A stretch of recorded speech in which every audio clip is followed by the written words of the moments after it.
মৰমৰ ছাত্ৰ ছাত্ৰীসকল, তোমালোকক মই মোৰ চেনেলটোলৈ স্বাগতম জনাইছোঁ। আজি মই সপ্তম শ্ৰেণীৰ অসমৰ ইতিহাস পাঠ্যপুথিৰ খণ্ড 2ৰ পাঠ 4 মোৱামৰীয়া বিদ্ৰোহ পাঠটোৰ অনুশীলনীৰ প্ৰশ্নসমূহৰ উত্তৰসমূহ আলোচনা কৰিম। গতিকে তোমালোকে ভিডিঅ'টো প্ৰথমৰ পৰা শেষলৈকে চাবা। অনুশীলনীৰ আৰম্ভণিতে দিয়া আছে তলৰ প্ৰশ্নবোৰৰ 1 নঙৰ পৰা 5 নঙলৈ শুদ্ধ উত্তৰৰ কাষৰ গোল চিনটো পূৰ কৰা। 1 নম্বৰ প্ৰশ্নটো হৈছে কোনগৰাকী স্বৰ্গদেউৰ ৰাজত্বকালত মোৱামৰীয়া বিদ্ৰোহৰ আৰম্ভণি হৈছিল? ইয়াৰ শুদ্ধ উত্তৰ হৈছে অপশ্যন নম্বৰ গ লক্ষ্মী সিংহ। গতিকে তোমালোকে অপশ্যন গৰ কাষত থকা গোল চিনটো পূৰ কৰি দিবা। 2 নম্বৰ প্ৰশ্নটো হৈছে কিমান খ্ৰীষ্টাব্দত যোৰহাটত আহোম ৰাইজৰ নতুন ৰাজধানী স্থাপন কৰা হয়? ইয়াৰ শুদ্ধ উত্তৰ হৈছে অপশ্যন নম্বৰ ঘ 1794। গতিকে তোমালোকে অপশ্যন ঘৰ কাষত থকা গোল চিনটো পূৰ কৰি দিবা। 3 নম্বৰ প্ৰশ্নটো হৈছে মটক ৰাইজৰ প্ৰতিষ্ঠাপক ৰজাজনৰ নাম কি আছিল? ইয়াৰ শুদ্ধ উত্তৰ হৈছে অপশ্যন নম্বৰ খ সৰ্বানন্দ সিংহ। গতিকে তোমালোকে অপশ্যন খৰ কাষত থকা গোল চিনটো পূৰ কৰি দিবা।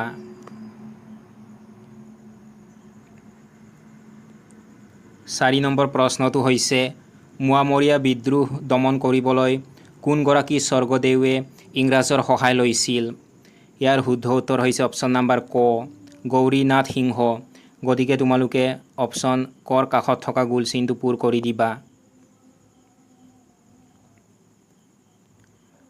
5 নম্বৰ প্ৰশ্নটো হৈছে বৰ্তমানৰ কোনখন ঠাইক কেন্দ্ৰ কৰি মটক ৰাজ্য গঢ়ি উঠিছিল?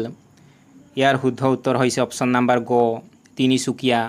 গতিকে তোমালোকে অপশ্যন গৰ কাষত থকা গোল চিনটো পূৰ কৰি দিবা।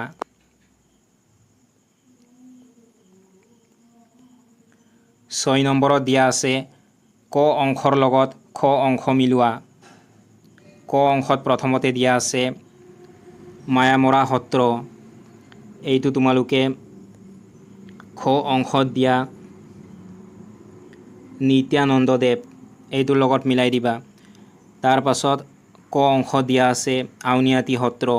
এইটো তোমালোকে খ অংশত দিয়া নিৰঞ্জন দেৱ এইটোৰ লগত মিলাই দিবা। তাৰ পাছত ক অংশত দিয়া আছে বৰবৰুৱা। এইটো তোমালোকে খ অংশত দিয়া ৰাঘৱ মৰাণ এইটোৰ লগত মিলাই দিবা। তাৰ পাছত ক অংশত দিয়া আছে ৰংপুৰ। এইটো তোমালোকে খ অংশত দিয়া ভৰত সিংহ এইটোৰ লগত মিলাই দিবা।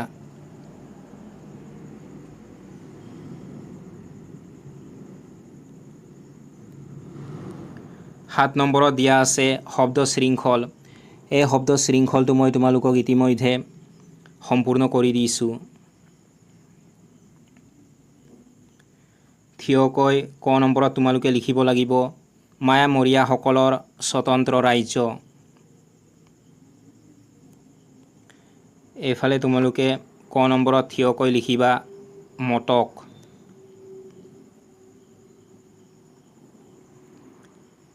তাৰ পাছত খ নম্বৰত দিয়া আছে মায়ামৰীয়াসকলৰ এগৰাকী ৰজা।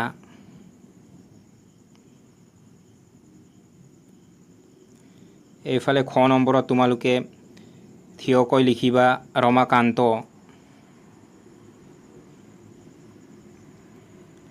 তাৰ পাছত পথালিকৈ গ নম্বৰত তোমালোকে লিখিব লাগিব তিনিচুকীয়াৰ পুৰণি নাম।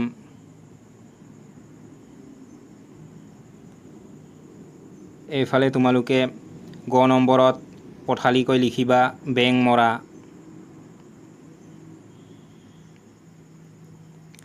তাৰ পাছত ঘ নম্বৰত দিয়া আছে আহোম ৰাজ্যত মায়ামৰীয়াসকলে নিয়োজিত হৈ থকা বৃত্তি।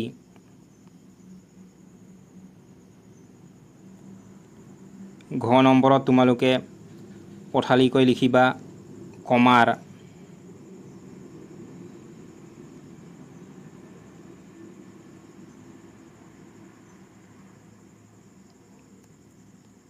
আঠ নম্বৰত দিয়া আছে চমু উত্তৰ দিয়া 30টামান শব্দৰ ভিতৰত। ক নম্বৰ প্ৰশ্নটো হৈছে মোৱামৰীয়া বিদ্ৰোহৰ ৰাজনৈতিক কাৰণ কি আছিল? তোমালোকে উত্তৰত লিখিবা মোৱামৰীয়া বিদ্ৰোহৰ প্ৰধান ৰাজনৈতিক কাৰণ আছিল আহোম স্বৰ্গদেউসকলৰ সত্ৰসমূহৰ প্ৰতি থকা দমনমূলক নীতি। স্বৰ্গদেউ গদাধৰ সিংহৰ দিনৰ পৰাই আহোম ৰজাসকলে সত্ৰসমূহক ৰাইজৰ ভিতৰত একোখন সমান্তৰাল শক্তি কেন্দ্ৰ বুলি ভাবিছিল। সেইবাবে সত্ৰৰ ক্ষমতা কৰ্তন কৰিবলৈ সত্ৰাধিকাৰসকলক নানা শাস্তি আৰু অত্যাচাৰ কৰা হৈছিল।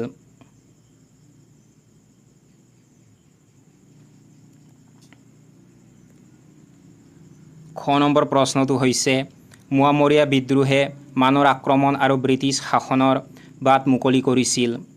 কথাষাৰৰ যুক্তি আগবঢ়োৱা। তোমালোকে উত্তৰত লিখিবা সুদীৰ্ঘ ৩৬ বছৰীয়া মোৱামৰীয়া বিদ্ৰোহে আহোম সাম্ৰাজ্যৰ অৰ্থনৈতিক, সামৰিক আৰু ৰাজনৈতিক ভেটি সম্পূৰ্ণৰূপে দুৰ্বল কৰি তুলিছিল। ৰাইজৰ এই চৰম দুৰৱস্থা আৰু আভ্যন্তৰীণ গৃহকন্দলৰ সুযোগ লৈয়েই পৰৱৰ্তী সময়ত মানে অসম আক্ৰমণ কৰে। ফলস্বৰূপে ইয়াণ্ডাবু সন্ধিৰ জৰিয়তে অসমত ব্ৰিটিছ শাসনৰ বাট মুকলি হয়। গ নম্বৰ প্ৰশ্নটো হৈছে মায়ামৰীয়া বিদ্ৰোহীসকলে কিয় চুবুৰীয়া কছাৰী আৰু জয়ন্তীয়া ৰাইজলৈ পলাই যাবলগীয়া হৈছিল। তোমালোকে উত্তৰত লিখিবা বিদ্ৰোহ দমনৰ বাবে আহোম প্ৰধানমন্ত্ৰী পূৰ্ণানন্দ বুঢ়াগোহাঁইয়ে বিদ্ৰোহীসকলৰ প্ৰতি অত্যন্ত কঠোৰ স্থিতি গ্ৰহণ কৰিছিল। তেওঁ বিনা বিচাৰে বহু মায়ামৰীয়া লোকক হত্যা কৰিবলৈ লৈছিল। এই ভয়াৱহ নিৰ্যাতনৰ পৰা নিজৰ প্ৰাণ ৰক্ষা কৰিবলৈকে বিদ্ৰোহীসকলে চুবুৰীয়া ৰাইজলৈ পলাই গৈছিল।